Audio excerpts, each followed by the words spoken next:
यज्ञार्थ कर्मणो अन्यंत्र लोको अयं करम बंधन तदर्थम करम कौन्तेय मुक्त संगः समाचर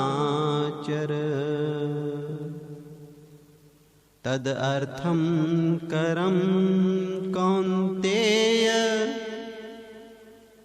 मुक्त संग समाचर।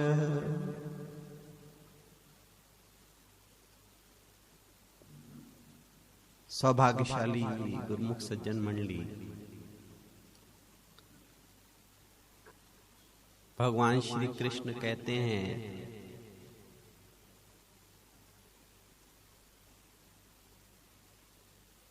कि जो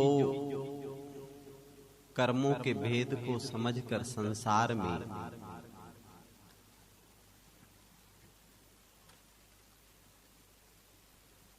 कर्म करता है,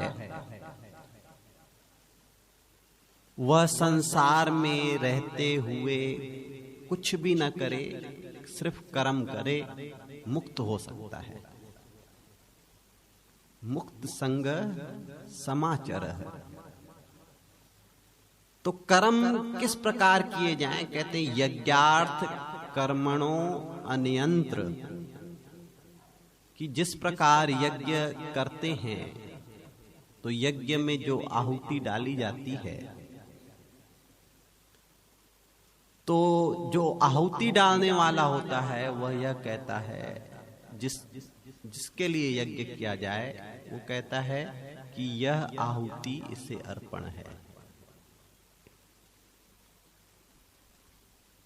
तो इस प्रकार कहते हैं कि जो भी कर्म करें तो किसी के हित के लिए करें, भले के लिए करें, तो वो कर्म यज्ञ कहलाते हैं। और अगर हम सेवा के भाव से कर्म करते हैं तो वो कर्म यज्ञ कहलाते हैं। दरबार में जो सेवा होती है वह सेवा यही सिखाना चाहती है कि हम संसार के काम भी कर्म भी सेवा के भाव से करें। कहते ना, सेवा करते करते इंसान को ये अभ्यास हो जाता है कि कामना किस बात की, कामना तो रखनी नहीं है, और सेवा यानी दूसरे का भला, दूसरे का हित, पर का हित। जब दूसरे का हित के भाव से कोई कार्य किया जाए तो उसमें इंसान लाभ नहीं चाहता कि लाभ मिले, कि इसका हित हो जाए। अगर उसके पीछे लाभ चाहता है तो सेवा हुई नहीं। और भगवान श्री कृष्ण ये कहते हैं कि जो इस प्रकार कर्म करता है यज्ञार्थ के भाव से, हित के भाव से। आप देखो, प्रकृति का भगवान ने चक्र जो है, नियम ये बना दिया है कि जब किसी किसान को अन्न की जरूरत होती है तो वो एक दाना जाकर के धरती मां को देता है, बोता है, तो वो एक दाने में से 100 दाने निकलते हैं। जब वह बाली बड़ी होती है, एक इधर से निकलती है, एक इधर से, 50 दाने इसमें, 50 दाने इसमें, एक दाने में से 100। तो इसलिए कहा गया है कि तुम एक दोगे तो 100 मिलेगा। अगर वो एक मुट्ठी भर करके दाने डालता है तो न जाने कितने, समझो अंजलि भर जाए पूरी, इतना अनाज लेकर आता है। और अगर वो अंजलि भरकर उसमें खेत में डालता है तो वो सर पर उठाकर लाता है, इतना प्रकृति देती है। तो भगवान कहते हैं इस श्लोक का यही अर्थ है कि जब इंसान इस भाव से कर्म करता है, तन से, मन से और धन से, तीनों चीजों से, तन से भी, तो तीनों चीजें ही उसकी बरकत में आ जाती हैं। और इंसान जब केवल अपने लिए सोचता है ना, तब भगवान कहते हैं वो स्वार्थ है, और वो स्वार्थ जो है इंसान को बंधन में डालता है और जन्म मरण के चक्र में डालता है। इस स्वार्थ से ही जब इंसान जन्म मरण के चक्र में जाता है, तो भगवान कहते हैं जब तुम्हें स्वार्थ इतना प्रिय है तो मैं कहां रोकता हूं। योनियां भोगो। देखो जितनी पशु योनियां अपने स्वार्थ के लिए जीती हैं, वो कोई कर्म थोड़ी ना कर पाती हैं। तो भगवान कहते हैं पशु योनि में ठीक हो, फिर तुम दिक्कत क्या है। हर पशु अपने लिए खाता पीता है, दुख और दुखी होता है। कौन किसके लिए क्या कर पाता है।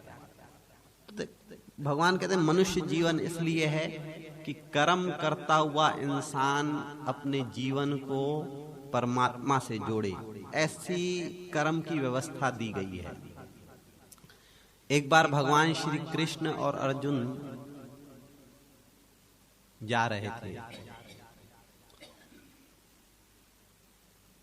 तो रास्ते में एक गरीब व्यक्ति अर्जुन को दिखाई दिया। तो अर्जुन ने उसे बुलाकर कहा, तुम बड़े गरीब दिखाई देते हो, ये स्वर्णों की थैली जो है तुम ले जाओ, अपना भला करो। अब वह इतना खुश हो गया, उसे स्वर्ण की थैली मिली, सोचता हुआ जा रहा है कि आज तो मेरे भाग्य जाग गए। मैं जाकर के अपनी सबसे पहले झोपड़ी को हटा करके उसमें मकान बनाऊंगा पक्का, फिर धन बचेगा तो बच्चों के लिए खर्च करूंगा, घर के लिए खर्च करूंगा, और मुझे व्यापार भी बढ़ाना है। मैं बड़ा परेशान था, लेकिन आज जो यह धन मिला है, अब इससे मेरी परेशानी दूर हो जाएगी, ऐसा सोचता हुआ जा रहा है। चलता गया, रास्ते में डाकू मिले, उससे वह धन छीन कर ले गए। अब ये दुखी हो गया, परेशान हो गया। तो कुछ दिनों के बाद अर्जुन और भगवान श्री कृष्ण फिर जा रहे थे, तो उस गरीब को फिर देखा। तो अर्जुन ने सोचा मैंने तो इसे धन दिया था, ये गरीब क्यों है। उसे पास बुलाकर पूछा कि भाई तुम गरीब अभी तक लगे पड़े हो, मैंने तो तुम्हें स्वर्ण की थैली दी थी, तुम्हारा तो जीवन बदल जाना चाहिए था। तो उसने सारा वृत्तांत कहा कि आपने जो धन दिया हुआ तो चोरों ने मुझसे लूट लिया। अर्जुन को फिर दया आई, उसके पास एक हीरा था, हीरा भी दे दिया, कहा कि यह हीरा बड़ा कीमती है, इसे बेच करके तुम अपना जीवन बदल लो। अब वो हीरा लेकर के जा रहा है। फिर उसके ख्यालात वही आ गए कि अब मेरा काम बन जाएगा, मेरी झोपड़ी बन जाएगी, बच्चों की पढ़ाई लिखाई अच्छी होगी, अब मैं व्यापार बढ़ाऊंगा, लेकिन अब इस हीरे को कहीं ऐसी जगह छुपाऊं जहां कीमत इसकी अच्छी मिलेगी, जब तब इसे मैं बेचूंगा। ऐसा सोचता सोचता घर पहुंचा। पुराने समय में मटके हुआ करते थे, एक पुराना मटके में वो डाल करके उस मटके को छत पर बांध दिया कि किसी की नजर भी न पड़े। अब इधर उसकी भक्त्यानी जो थी, एक दिन वो पानी लेकर आती तालाब से रोज। तो एक दिन उसके जो घड़ा था, नया घड़ा, वो पानी लेकर आ रही थी तो टूट गया किसी से ठोकर लगने पर। अब सोचने लगी पानी की तो जरूरत है, घर में जाकर देखूं। इधर उधर बहुत देखा, छत पर देखा, एक घड़ा टंगा पड़ा है। किसी भी प्रकार उसको उतारा, ले गई तालाब पर, धोया, ऐसा उल्टा किया वो हीरा उसमें गिर गया। पानी भरकर लाई। ये वापस जब घर आया तो पूछता है कि भाई घड़ा जो है कहाँ गया। वो देखो, जो चीज इंसान कीमती चीज जहां रखता है रोज ध्यान जाता है कि नहीं। अब इसका ध्यान गया, अरे मटका ही गायब है। पूछा कहाँ गया भाई घड़ा, कहने लगी मैं तो उसमें पानी भर लाई। वो जाकर के तुरंत देखने लगा, हीरा मिला नहीं। कहता है इसमें तो हीरा था। तो भक्त्यानी ने कहा तुमने मुझे बताया था क्या। मैं तो गई और तालाब में पहले मटके को धोया तो वो कोई चीज गिरती हुई नजर आई मुझे भी। अब मुझे क्या पता था वो हीरा है, तुम बताते तो मैं संभाल कर रखती। अब ये फिर परेशान हो गया, फिर दुखी। इधर अर्जुन और भगवान श्री कृष्ण ने जब फिर से देखा अर्जुन ने, तो भगवान श्री कृष्ण ने कहने लगे कि प्रभु मैंने इसकी 2 बार सहायता की है और अच्छा धन दिया। अगर ये चाहता तो अपना जीवन बदल लेता।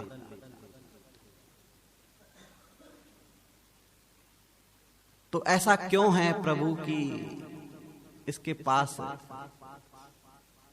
धन टिका नहीं और जीवन बदला नहीं। भगवान श्री कृष्ण मुस्कुराने लगे और कहने लगे अर्जुन इसका भेद मैं तुम्हें बाद में बताऊंगा, पहले मैं उसे बुलाता हूं। उसको बुलाया और कहा कि भाई ये देखो, ये 5 रुपए हैं। उस समय तो 5 रुपए नहीं चलते थे, अभी के समय के समझ लो। ये तुम ले जाओ। अब वो सोचता है कि इन 5 रुपए में से होगा क्या। आजकल इससे तो एक बिस्कुट की पैकेट भी नहीं आता। तो ऐसा सोचता हुआ जा रहा है कि 5 रुपए से आखिर क्या करूंगा, न बच्चों का खुश कर पाऊंगा। अब वो उदासी है, जाकर के एक उसी तालाब के किनारे पर बैठा है। तो सोचता है क्यों ना इन 5 रुपयों का दाना लेकर मछलियों को खिला दूं। उसने दाना लिया और मछलियों को खिलाया। मछलियां खुश हो गई। वो हीरा जो था वो ला करके उसको दे दिया। ये हीरा देख करके बड़ा खुश हो गया कि ये तो वही हीरा है। अब मिल गया, मिल गया, जोर से चिल्लाता हुआ जा रहा है, मिल गया, मेरा काम बन गया, मेरा काम बन गया। इधर से काम बन गया, चिल्लाता हुआ जा रहा है। उधर से चोर जा रहे थे, डाकू जा रहे थे। उन्होंने सोचा ये तो वही व्यक्ति है जिससे हमने सोने की थैलियां छीनी, और ये मिल गया, मिल गया क्यों चिल्ला रहा है। कहीं हम ही तो नहीं मिल गए इसको। पक्का इसने राजा को बताया होगा। सो उसको पकड़ कर कहा भाई तुम एक काम करो, अपनी थैली ले जाओ, लेकिन हमें जेल में मत बंद करो। थैली भी वापस मिल गई। अब इसके दिन बदल गए। इधर भगवान श्री कृष्ण और अर्जुन जब फिर से जा रहे थे तो अर्जुन को हैरानी हुई। भगवान से पूछता है महाराज मैंने इसकी 2 बार इतनी बड़ी सहायता की, लेकिन इसके दिन नहीं बदले, जीवन वैसा ही था। लेकिन आपने तो सिर्फ 5 रुपए दिए थे, कैसे दिन बदल गए।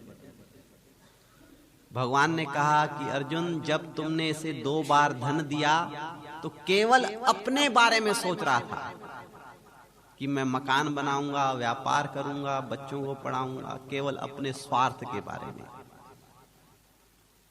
जब इंसान अपने स्वार्थ के बारे में, खुद के बारे में सोचता है तो उसे मैं कोई सहायता नहीं देता, उसकी कोई सहायता नहीं करता, उसका कोई प्रारब्ध नहीं बदलता। लेकिन जब इंसान परहित की सोचता है, दूसरे के कल्याण के बारे में सोचता है, इसने जब 5 रुपए भी मिले, उस 5 रुपए में से भी कल्याण किया किसी का, पूरा का पूरा ही लगा दिया, तो बस मैंने उसका कल्याण कर दिया। तो यही भगवान श्री कृष्ण कहते हैं कि जब इंसान दूसरे के कल्याण के लिए कदम बढ़ाता है, भला करता है, उपकार करता है, तो भगवान कहता है उसका भला तो मुझे करना है, फिर उसका भला मुझे करना है। क्योंकि ये सबका हित चाहता है। और भगवान कहते हैं इसी हित से, इसी सेवा भाव से जब संसार में रहता है तो ये सृष्टि चक्र जो है कई गुना अनंत होकर के उसे मिलता है। फिर कहते हैं देखो कुएं में जो है, कुएं में से पानी निकालते जाओ तो कुआं साफ रहता है, पानी स्वच्छ रहता है। लेकिन अगर कुएं में से पानी न निकाला जाए तो वह धीरे धीरे कुआं कचरे से भर जाता है और वह पानी भी सड़ने लगता है, किसी के काम नहीं आता, पानी बढ़ता नहीं है। फिर एक स्थिति में जाकर के रुक जाता है, क्योंकि धीरे धीरे कचरा जो है उसके स्तोत्र जो हैं सारे बंद कर देता है आने के। आपने देखा होगा पानी निकलता जाता है, स्तोत्र खुलते चले जाते हैं। इसी प्रकार जब इंसान परहित करता है, परोपकार में अपने जीवन को लगाता है, तो भगवान कहते हैं उसके भी स्तोत्र सारे तरफ से खुल जाते हैं आने के। लेकिन जो केवल अपने लिए सोचता है वो स्वार्थी है। फिर तो स्वार्थ वाला जीवन नहीं जिए। कहते हैं किसी ने बहुत सुंदर लिखा है, जो केवल अपने भले के लिए सोचता है वो दुर्योधन है, जो केवल अपना भला चाहता है वो दुर्योधन है, जो अपनों का भला चाहता है वो युधिष्ठिर है, और जो सबका भला चाहता है वो श्री कृष्ण है। वही भगवान की तरफ बढ़ता है, परमात्मा बन जाता है, जो सबका भला चाहता है। सबका भला चाहने वाला, सबका हित चाहने वाला हमेशा ही उन्नति के शिखर पर पहुंचता है। जीवन में कर्म तो करें हित करके, सबका हित चाहें, परोपकार की भावना से। एक बार मास्टर जी स्कूल में पढ़ा रहे थे, वो कह रहे थे कि भाई सबका हित करना चाहिए, बच्चों को सिखा रहे थे कोई ना कोई उपकार का काम करना चाहिए। दूसरे दिन बच्चों से पूछा, यहाँ बच्चों आप लोगों ने किसी ने कोई हित किया, परोपकार किया? तो एक बच्चा खड़ा हुआ कहने लगा हाँ गुरुजी हमने किया। बोले क्या किया? बोले एक बुढ़िया को रास्ता पार करवाया। अच्छा, फिर किसी दूसरे से पूछा, कोई दूसरा? बोले हाँ गुरुजी उसी बुढ़िया को हमने भी रास्ता पार करवाया। अब गुरुजी हैरान, एक को दो। फिर तीसरा, कोई तीसरा? बोले ठीक है जरूरत पड़ी होगी। बोले तीसरा? बोले हाँ गुरुजी हमने भी उसे रास्ता पार करवाया। अब गुरुजी हैरान हो गए, तीन क्यों जरूरत? तो गुरुजी ने पूछा तुम तीनों की क्यों जरूरत पड़ गई? बोले गुरुजी वो बुढ़िया रास्ता पार करना ही नहीं चाहती थी। तो ये उपकार नहीं है, ये हित नहीं है, ये अन्यंत्र कर्म है। जहां किसी का हित है ही नहीं फिर भी आप कहो कि हित है, तो ये अन्यंत्र कर्म है, ये यज्ञार्थ कर्म नहीं है। हमने तो जीवन में एक, आप भी सर्वे करो, हमने जीवन में सर्वे किया है। जिसका तन, जिसका मन, जिसका धन परमार्थ की तरफ जाता है, भले की तरफ जाता है, हित की तरफ जाता है, वो कभी भी कम नहीं होता। और महाराज जो केवल अपने लिए स्वार्थ के लिए सोचते हैं, उसके परिवार में कोई ना कोई सट्टा खेलने वाला आएगा, जुआ खेलने वाला आएगा, एक बार में चला जाएगा पूरा सुपड़ा साफ।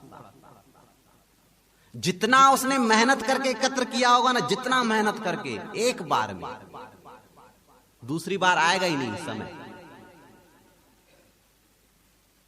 अभी बीच में भी हुआ था ना, 6 करोड़ कोई सट्टे में हार गया और आत्महत्या कर ली। ये जीवन है, ये जीवन का हाल होता है लोगों के। तो जो कर्म को ध्यान पूर्वक नहीं करते संसार में, वो कर्म उनके लिए दुखदाई बन जाते हैं। इसलिए भगवान कहते हैं कि कर्मों को सोच कर करो, अपने लिए दुखदाई कर्म मत करो। किसी का भला करो, परोपकार करो, अपने स्वार्थ में मत जीते रहो। कहते ना, जो जीता है अपने लिए और विदा हो जाते हैं, जो जिए औरों की खातिर नाम अमर कर जाते हैं। महाराज ये परोपकार ऐसी चीज है कि अगर ये करने का सौभाग्य मिल जाए, कहते हैं इसमें शरीर भी चला जाए तो मुक्ति मिलती है। आप देखो गुरु गोविंद सिंह महाराज जी ने 4 साहिबजादे क्यों कुर्बान कर दिए? क्या मिला उनको?